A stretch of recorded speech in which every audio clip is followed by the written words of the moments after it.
আমি আসন্ন রমজান সম্পর্কে কিছু নসিহত করব। রমজান মাসে নিত্য প্রয়োজনীয় দ্রব্যের দামগুলো বেড়ে যাবে। অতএব রমজান আসার আগে কিছু কাজ করেন।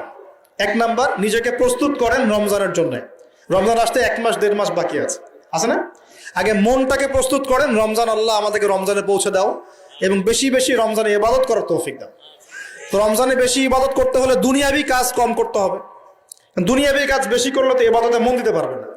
দুনিয়াবি কাজের মূল জিনিসটা কি? রিজিকের টেনশন, তাই না? রিজিকের টেনশন, খাওয়ার টেনশন, পড়ার টেনশন, শপিং টপিং হাবি জাবি। রমজানে এইসব খুচরা টেনশন মানুষ ভোগ করে। অথচ রমজান মাসে সে ব্যক্তি ধ্বংস হোক যে রমজান মাস পেয়েছে, ইবাদত করে গোনাহ মাফ করাতে পারে নাই। নবীজি বলেছেন না? তো এই জন্য রমজান কেন্দ্রিক প্ল্যান থাকতে হবে যে রমজানে আমি এবার 1 খতম কোরআন দিব, একবার আমি পুরোটা পড়ে শেষ করব, নবীজির হাদিস চর্চা করব, আমি মানুষকে ইফতার করাবো, আমি 30 দিন জামাতে তারাবি পড়বো, 5 ওয়াক্ত নামাজ পড়বো, ঠিকঠাক মতো রোজা রাখবো, সাদাকাতুল ফিতর দিব, আমি ওশর দিব, জাকাত দিব। রমজানে আমল করে একদম আমলের বন্যা বইয়ে দিব ইনশাআল্লাহ। একটা প্ল্যান থাকতে হবে না? প্ল্যান থাকতে হবে। তো প্ল্যানের মধ্যে সবচেয়ে বড় বাধা কি?